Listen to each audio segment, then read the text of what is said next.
creativity, and also sitting down with them, depending on how intense, right, or their resistance is, and figuring out what's most important to them. Because sometimes it's not about the change, it's about what they think that they're going to lose. And even though they know it's something really positive as the outcome, they may think that they're losing time, right? They might have to spend more time doing.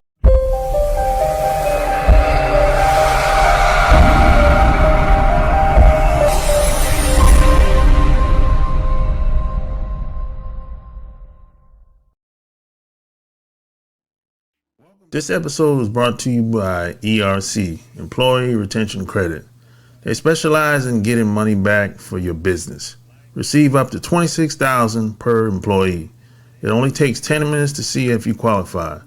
Go to my website at lopezlassane.com, and on the top of my website, click the tab that says Get Money Back, or click the link in the bio. So don't wait on this. And the best part about this, it's absolutely free. No fees up front. You have nothing to lose. So go to my website or click the link in the bio and get started today. Welcome to another episode of the Online Marketing Secret Podcast. I'm your host. Like and share this episode.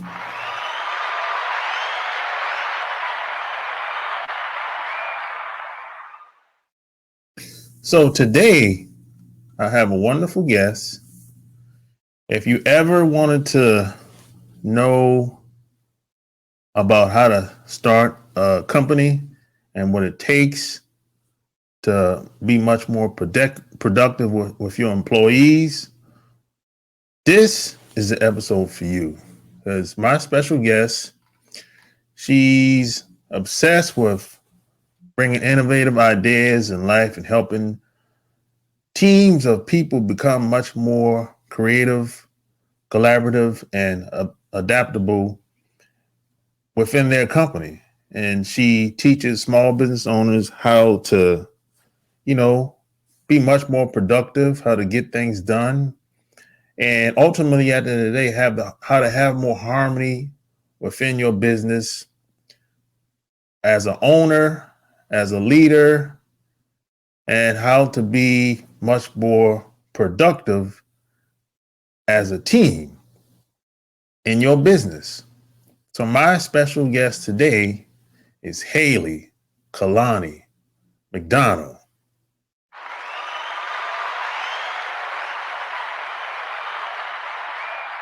Welcome to the show. So thanks for coming on once again. Yeah, I appreciate it. I'm excited to be here. Okay. So where are you from? Originally, I'm from Seattle, Washington, and I lived there for most of my life growing up as a kid, so I call it home.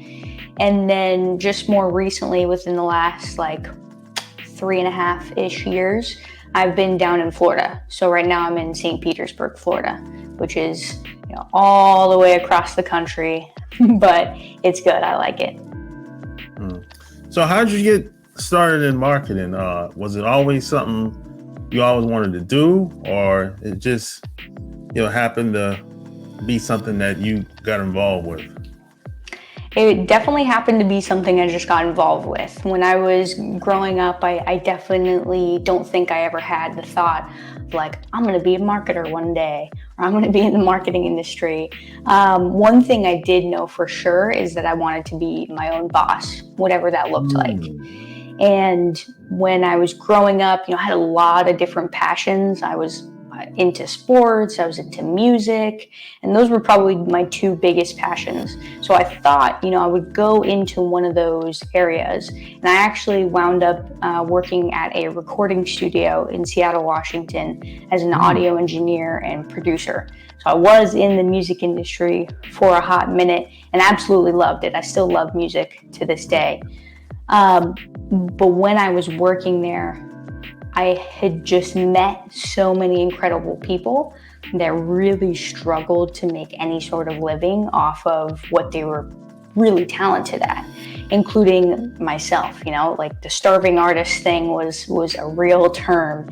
And I knew that it wasn't a matter of talent for them. It was more so a matter of positioning. Like if people just heard their music, they would fall in love with the artist and they would come back and listen to their stuff over and over again. And so that led me into, well, how do I gain attention from, social media? How do I gain attention from the marketplace, essentially? How do I build an audience? And because of that curiosity, it snowballed into marketing. It snowballed into psychology. It snowballed into, sales and all of that good stuff. And so I just decided to put in some investment and education into it and got certified in digital marketing, and then started doing a lot of done for you stuff with the circle that I already had. So I started doing it with bands, started doing it with recording studios, entertainment companies, and that was really, really helpful because I learned a lot through experimentation. So throughout doing that, I had built, a fairly good expertise and a good client base. But I was also frustrated at the same time because when you're doing the done for you stuff, people hand you a task and then you go do that task. And I was like, okay, I know enough now about marketing to see that if they don't have the right strategy, the stuff that they're telling me to do, like the email campaigns, like the advertisements, like the social media posts, those won't be nearly as effective if they don't have the right strategy behind it. And so that's when I shifted into the world of consulting and got much more niche about how I worked with clients. And that's really where I'm at now, is helping them with the innovation and the collaboration process, more specifically with marketing teams, so that they can leverage better innovation to serve their clients better, so they can also, in turn, make more money for themselves and the company. Yeah, I always said talent is overrated. It's only but so much one person can do. It doesn't matter how great they are, how much talent they have, how much skills they have.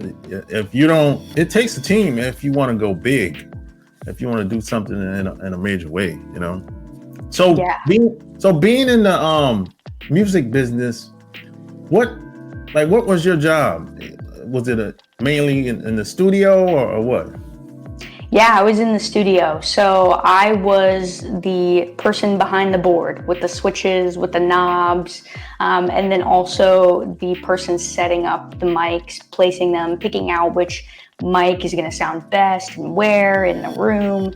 And it was super shut down. Oh my gosh. So hopefully it's all good. Editing can fix that. Exactly. Yeah. Yeah. So you were saying that you were talking about what you were doing in the studio.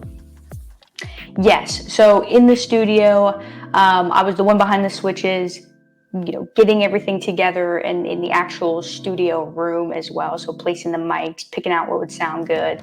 And it was just a ton of fun. Like we would have all different types of artists come in. We'd have folk artists. It was Seattle, so we'd have a lot of punk, grunge, rock artists. But the studio itself was amazing because they also ran a education program, and I think they still do run it out of the studio.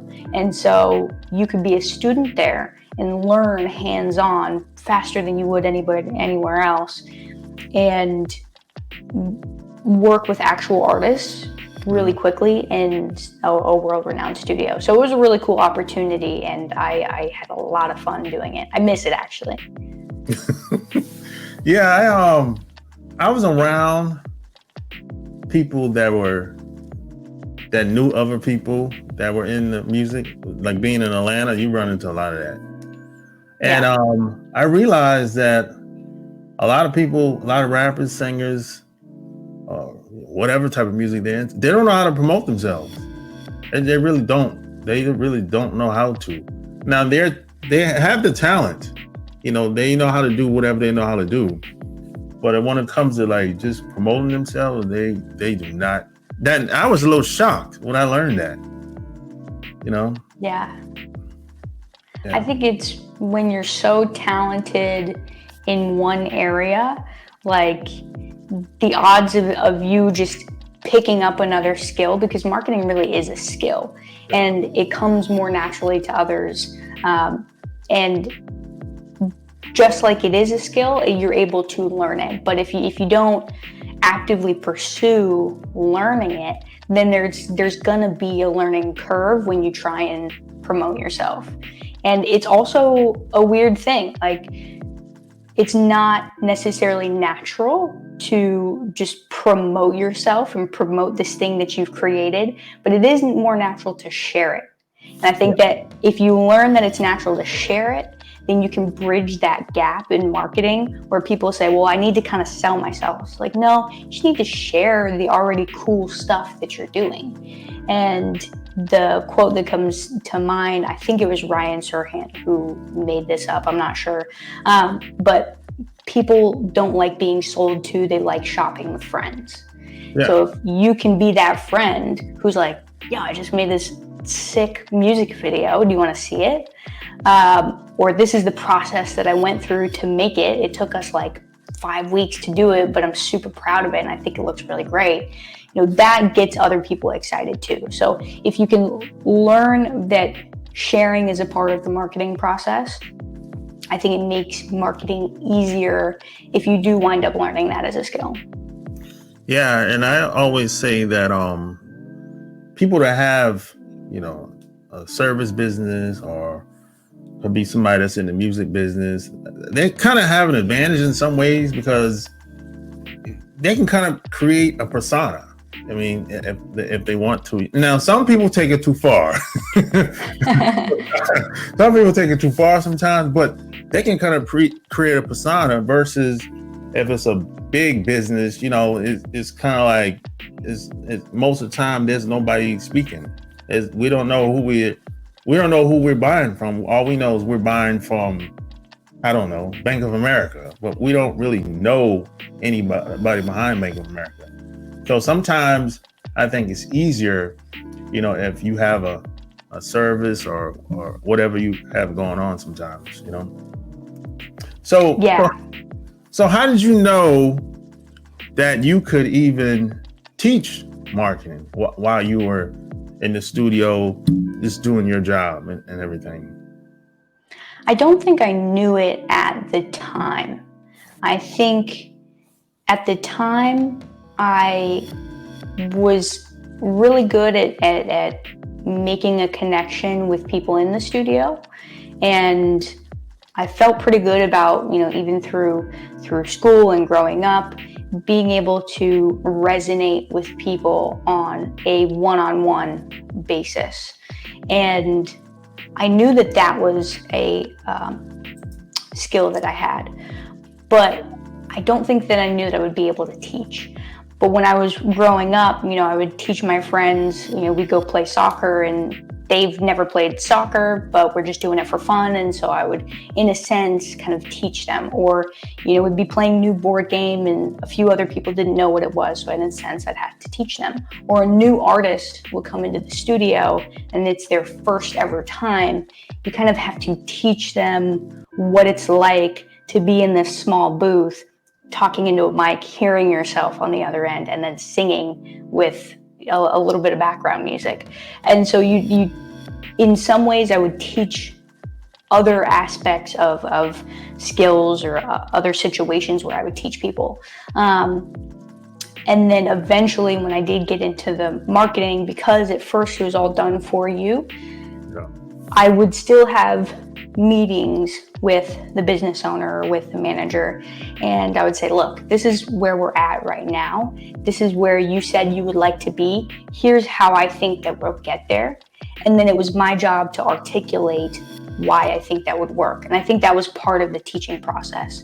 And so by articulating how we would get there and the strategies that we would use to get there, once it clicked for them, I started slowly but surely realizing like, okay, they're getting it. I'm getting it. We're painting the picture of the marketing strategy as a whole. And it was just a continuum of that type of practice that led me to eventually be like, I think I could work alongside teams. And at one point, I had started a business out in Dayton, Ohio, with a couple of friends that I had actually also met on the internet. And it was for creatives specifically, and it was a warehouse called HQ DYT, HQ Dayton. And we had a team. So it was me and like 6 other people, and other people would come and go and volunteer and stuff. So working with them also taught me that I can teach.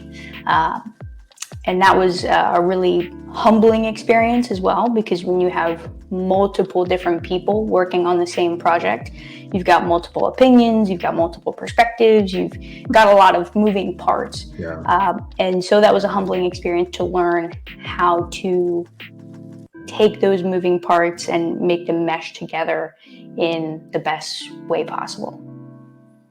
Yeah, that's good. It sounds like the more you taught, the more confidence you got along the way. That's what it sounds like, you know? Definitely. I think that experience is the greatest teacher. Yeah, it can also be painful too, sometimes. Oh yeah. I definitely failed a lot. There was a lot of times where either people didn't get what I was saying or didn't agree, or there was conflict, and coming together was not super easy, but it paid off, right? And we had mutual respect for each other the entire time. But was it like pretty? As in super smooth? No. Like tripping over your words, saying the wrong things. Like it's a learning process for sure. Almost never a straight line. You know, that's in I don't know, maybe the movies or, you know, something. But how do you I guess persuade people that's been doing something for so long, even though it ain't working that well? How do you persuade them that, hey, maybe you should add this to that, and let's test it out and measure it and see what happens? Yeah, that is tough.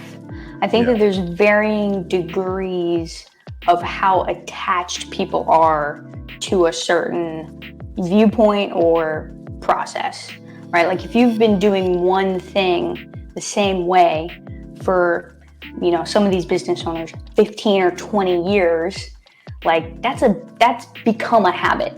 And so we're saying, okay, now we have to break a habit. And breaking a habit that you're not even really conscious of is quite difficult. And so I think the first thing is, for me, understanding that not everybody is persuadable, because they are so set in the way that they do things that nobody can convince them. And so that's like, all right, those people excluded. What about the rest of the people who at least know that the current situation that they're in is not one that they want to stay in? And that's where I would start is, okay, you know that this situation is not where you want to be. And are you open and willing enough to see the different paths that we can take to get there? Because the path that I would take to the same goal, so we're looking at the same thing, we're going to wind up in the same place. I might use this path, but you would prefer to use this one. And so as long as we're getting in the same place, I, as the consultant, have to see, okay, how many different ways can we end up in that end place and to reach your goal? How many different ways can we get there? And that takes a lot of just brainstorming and creativity, and also sitting down with them, depending on how intense, right, or their resistance is, and figuring out what's most important to them. Because sometimes it's not about the change, it's about what they think that they're going to lose. And even though they know it's something really positive as the outcome, they may think that they're losing time, right? They might have to spend more time doing XYZ, or they're going to lose energy because they're going to have to learn how to do XYZ, or they might have to fire someone and they don't want to do that, even though it's probably better for their business. Yeah. So it's like figuring out what they're resistant to, and then uncovering kind of the emotional attachment to what those things are, and seeing if those are removable to get you to where you want to go. Yeah. A lot of companies would like to change, but they said, hey, that's going to take millions of dollars. Because they've been, I'll give you an example. I met a guy, he was a realtor at the time in Atlanta.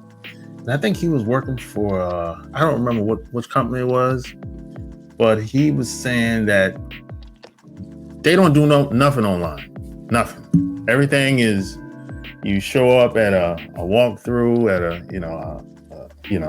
look at a house or a property, whatever it may be, and they'll do workshops every once in a while. And I think you have to be a realtor, you have to get all the certifications and everything. And you have to basically, you got your fees, and you have to stick with the company for 2 years, like 18 to 24 months on average, right? He said, after that, you can do whatever then. But he said, if they were to apply like online strategy or anything outside of what they're already doing, they have to spend millions of dollars, plus they would have to change the whole business model. I said, oh my God.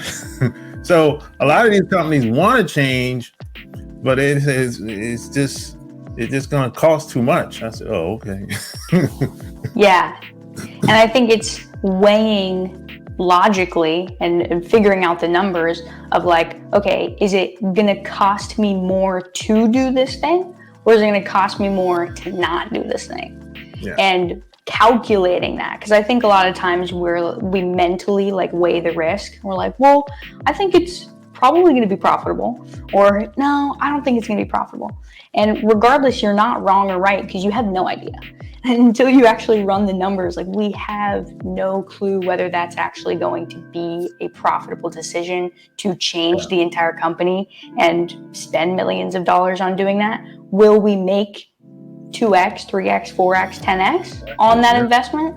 I don't know, unless you know the numbers.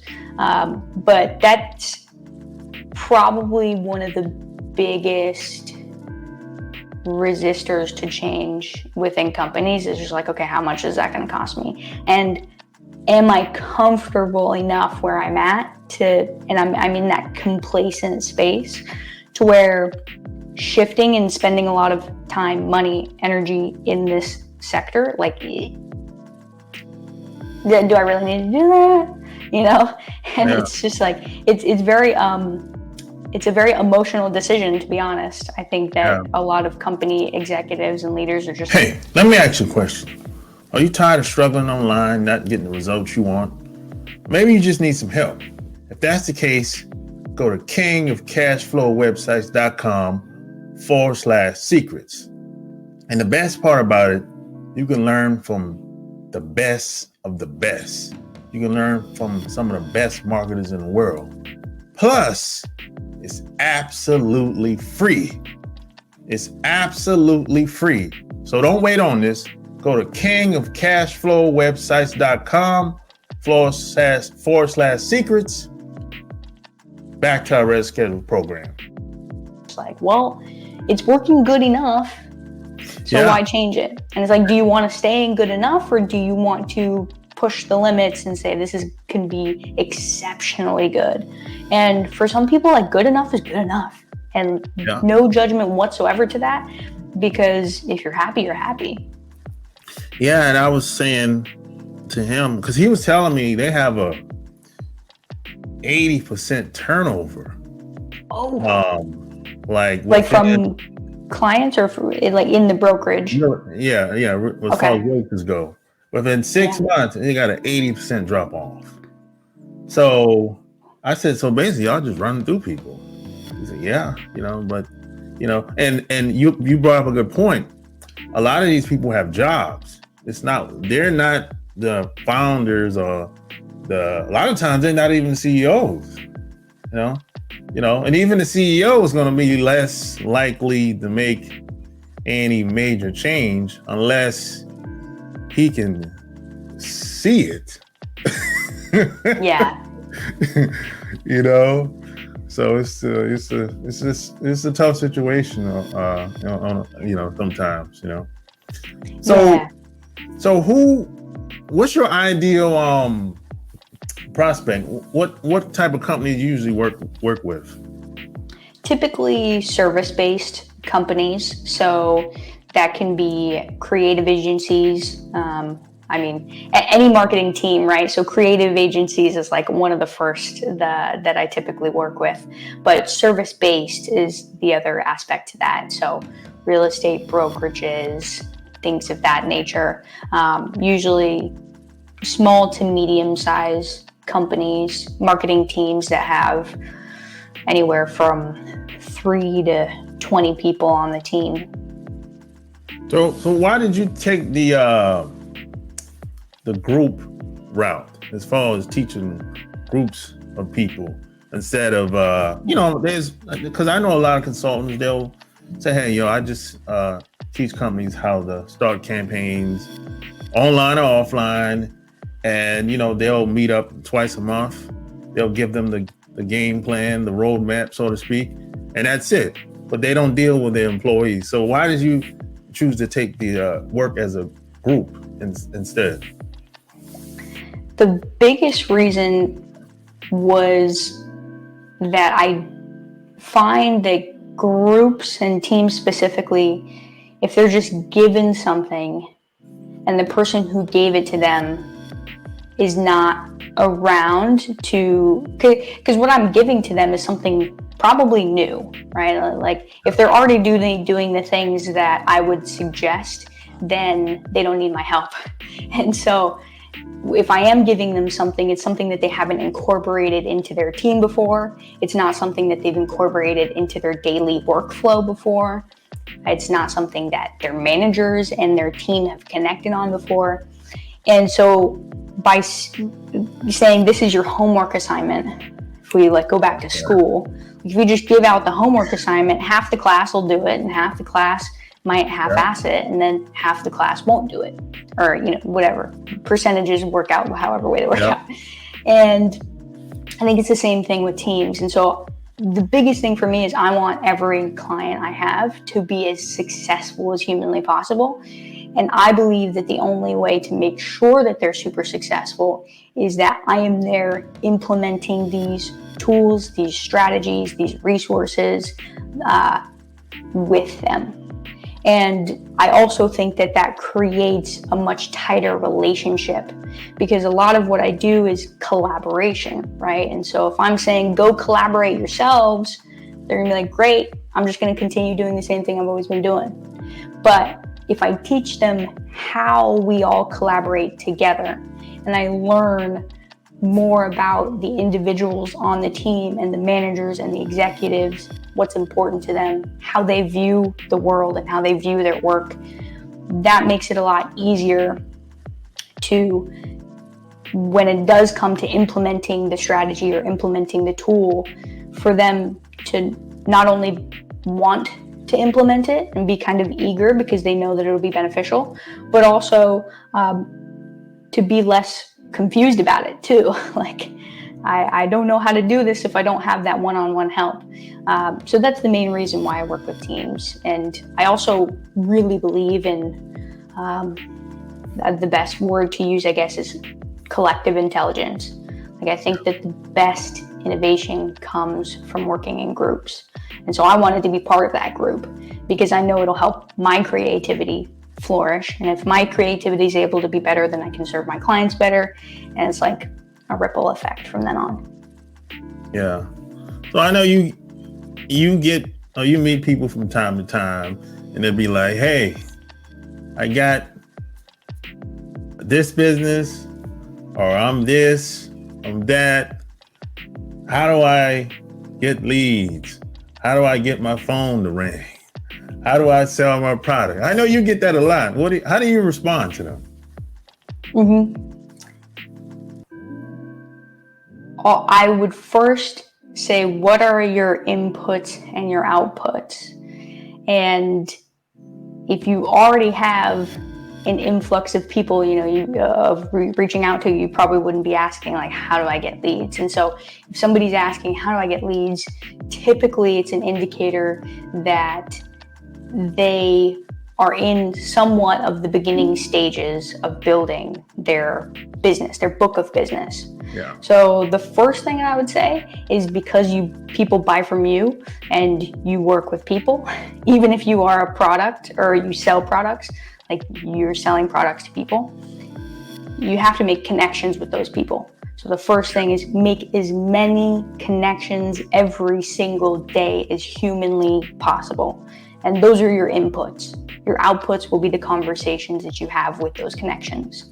So it doesn't matter if it's in-person networking, doesn't matter if you're canvassing the neighborhood, doesn't matter if you're going business to business downtown, doesn't matter if you're reaching out on LinkedIn or Instagram or Facebook, doesn't matter if you're doing ads, like start conversations with as many people as humanly possible.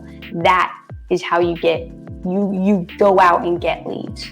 And then eventually, because that process teaches you a lot along the way of what is important to those leads and who actually winds up signing up, then you can start to follow the data on, okay, these specific types of people, not just demographics, but psychographics, like what they believe in, are the people that pay me the fastest, pay me the most, and I enjoy working with the most. And then you double down on only those, making connections with those types of people. Then you won't have to reach out to as many. So if you're already reaching out to a lot of people and you're like burnt out because of it and you're still getting the same results, then it's like, okay, look at the people who you've worked with the most and duplicate that audience only. Then instead of 100 people a day, you can reach out to 50 people a day, and the fruit of that labor will be the same, if not double or more, right? Depending on how much you're really getting into that. Those are the two biggest things, is as many connections as possible. And then once you have a better idea of who that person is, doubling down on making connections with only those types of people for your business. Yeah, that's a good point. A good point. Because building relationships is very, very important, and it's something that doesn't get talked about a lot. Because people always, every once in a while, there's people talk about cold calling. I don't know what to say to those people. I've never done it. I don't know what to say. I mean, I don't know why. I don't know what to say to those people, because every once in a while people say, hey, I got a list of leads of people and their phone numbers, and they'll just get on the phone and cold call them. And, hey, what should I say? I have no idea. I've never done it before. I was taught have people prospect me. I bring the market to me. I wasn't taught to cold call and do all this extra curricular activities, and most of the time it doesn't work because people don't know you. So how do I say this? What have you found that's been proven to work within groups as far as being productive and getting things done? The most effective thing is probably the systems that they already have in place, like improving those, or creating systems to reduce friction. And by friction, I mean the amount of conversations that you're having that are unnecessary, or the amount of little tasks that you're doing that could either be automated or can be done all at one time. I keep thinking of Atomic Habits, but like you rise to the level of your systems. Yeah. And that is definitely the biggest indicator of productivity, is if your systems are falling short and you're having a bunch of meetings but nothing's really happening after those meetings, or like the level of work that's getting done does not rise after meetings, then like, why are you having meetings? And so one thing that we do a lot is really focusing on workshops. I'm obsessed with workshops. I think they're super effective. And replacing meetings with workshops. And that will reduce the amount of time that we're in meetings, and then will also make that time that we are way more effective. Because what we start with is gathering all the potential problems and solutions, voting on what we think is going to be the most effective ones, and then creating solutions for them, and then delegating them all in one session. So it's like we started with an idea and we ended with a step-by-step tangible action plan delegated to each team member in sometimes 30 minutes, versus an hour-long meeting where we're talking about God knows what. I've been in meetings that were like 90 minutes and I have no idea what happened after. So it's different per company, and I'm sure that some companies are really effective in their meetings, but regardless, if you can shorten that time and just get from point A to Z as fast as possible, by creating a better framework for what each time block is focused on, then that will make the biggest difference. So incorporating workshops into your systems, typically your meeting systems, is very, very beneficial for productivity. I've noticed one of the biggest indicators. The other thing is, because of that, you reduce a lot of that burnout, because a lot of the burnout just comes from having to make so many decisions, and they're small decisions, right? But they're decisions nonetheless. So if we can reduce the amount of decisions that you have to make, because we're making them all together in a very systemized way, you're able to free up that brain space essentially and get more of your own work done in a day than you might have on another day where you weren't able to, just go through that workshop process, spit out the thoughts, and move on with a to-do list ready to go. Gotcha. So how long have you been online? What do you mean? Because I'm a zillennial, so I've been online since online was a thing. Oh yeah, that's right. But as far as as far as marketing, in the marketing space. Marketing space, 5 years, just about 5 years. Oh, yeah. Okay. Well, it's changed. It's changed a little bit. The online world has changed a little bit since. So I've been online 15 years. That's a long time. But I remember back in the day, things were very different back in the day. There were no celebrities online. I remember when celebrities started coming online, and rappers and entertainers and everything. And I think back, because people ask me, hey, do I think, is it easier today versus when I first came on? I always say today is much easier because you have access to more resources and everything. And back then, first off, you couldn't do this. How weird. Talking, you could not do this. This was almost impossible. And you didn't have, at least to my knowledge, you didn't have digital cameras back then. You had cameras, but they wasn't like it is now. So it was very difficult. So, but even if you go 5 years back, I think today is still much easier. What do you think to get started? I think it is easier in many ways and psychologically harder, because like you said, the resources are there. The education is immense, and the amount of free education. You could go start a 6-figure business for free and you be really successful. Now, the psychological part of it, though, I think is much harder.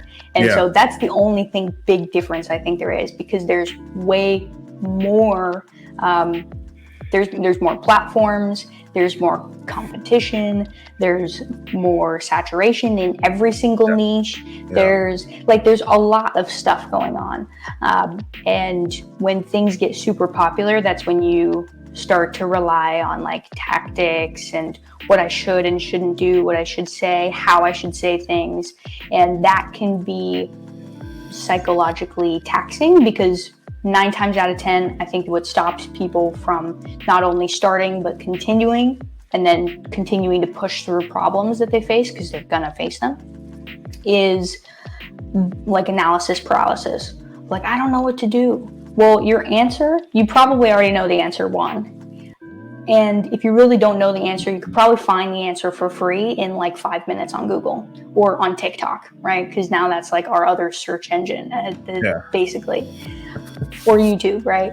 So I think, to answer your question simply, it is only harder because mentally we think that it's harder. We think that it's not going to be easy. And it's not, right? But it is simple. And if we just break down the simplicity of it, then it will seem easier, and it will be more manageable to take those small bites out of as you start to build a business, or as you start to, even if you have a business and you've had it for 15 years, to learn how to market yourself online specifically. Yeah, I agree 100%. So if people wanted to work with you, where would they go to? You can go to Kalani Consulting, hkalaniconsulting.com. Thanks for putting that up there. That's probably the easiest way to get in touch. I'm all over LinkedIn, so I put out content every day about marketing, communication, productivity, things of that nature. And you can send me a DM there, or you can send me an email. It's the same as my website, hkalaniconsulting@gmail.com. And that is probably the easiest way to get in touch with me. The way that I typically work with clients first is we do an intake session just to see what your most important objectives are, where you actually want to go, and then trying to see if what I do is able to mesh well with that. So if you're like, oh, I don't really know what I need help with, or maybe you know exactly what you need help with, I can, with that intake session, point you in the right direction, whether that's with me or whether that's with somebody else or a different resource or tool. Regardless, point you in the right direction and get you started. There you have it. All links will be found in the show notes. Like, share, tell me what you think. Till next time, we're out. Peace.